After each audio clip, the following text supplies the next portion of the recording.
Karthik, I'd like to start by asking you, what are the emerging locations for shared services today, and how would you describe their strengths and capabilities? Okay, it's a very pertinent question because the global location landscape is evolving rapidly.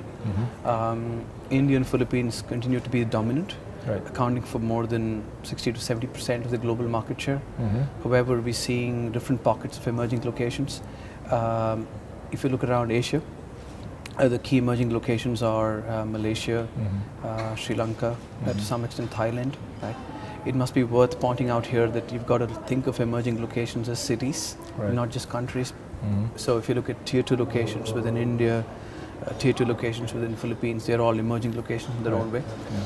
In terms of the strengths and capabilities, they vary a lot depending on the location. For example, the tier 2 locations in the Philippines are more for voice work. Malaysia offers very good back office, finance and accounting and IT skills. Sri Lanka is more renowned for F&A work for the UK. If you were to spin around to the other part of the world and look at Central Eastern Europe, you've got a number of emerging locations. It could mean tier 2 cities in Poland, the likes of Bratislava, Romania, Bulgaria. The capabilities there are around multilingual work for continental Europe. Then if you look around Latin America, we've got a number of emerging locations like Mexico, Guatemala, Costa Rica. The focus is really around bilingual work for the US. So net different opportunities for companies in terms of emerging locations. They've got to think very carefully about their strengths, capabilities, and then what does it all mean for them at the end of the day? Because it's not about one size doesn't fit all. So certainly different locations, different strengths, and that's a very interesting take on this particular topic. Now, many people have the preconception that the SSO industry is one of process-driven, monotonous work. First, do you agree? And if you don't agree, how would you dispute this? Okay, so I strongly disagree with this.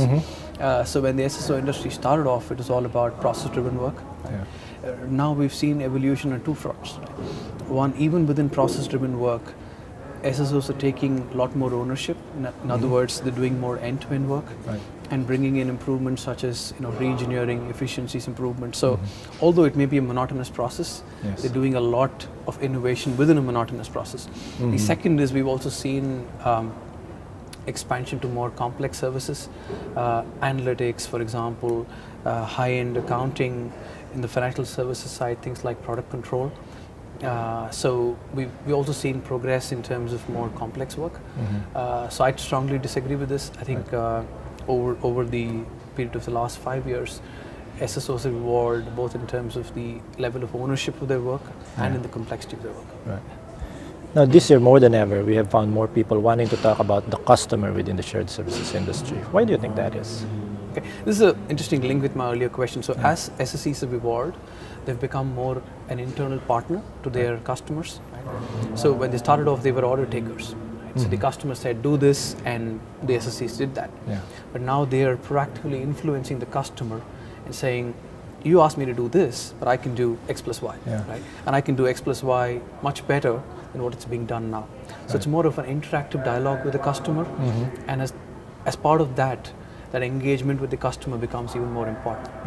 Trying to not only react to what the customer wants, but also anticipate what the customer is likely to need, and then work in an interactive dialogue with the customer. And that's the reason why you see shared services talk more about the customer. The other point that's worth pointing out here is that as shared services have evolved, they're seeing themselves as an integral part of the parent organization. So in some companies, we're not even seeing the word customer being mentioned, because we're all part of the same company. So a shared services in Malaysia or Singapore or Philippines is equal to the operations in London or New York. So those lines are getting blurred as well.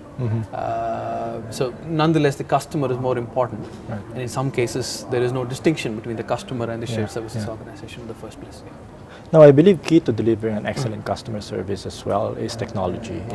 From your perspective, what technology is having the biggest impact on the SSO market today? Good question. So I'd caveat this and say technology is not the only enabler. Yeah. Right? There are many other things around, process improvements, analytics.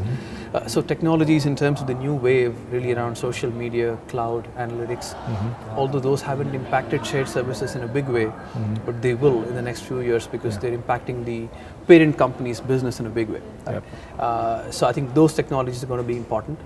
As of now, shared services are focusing more on process improvement technologies.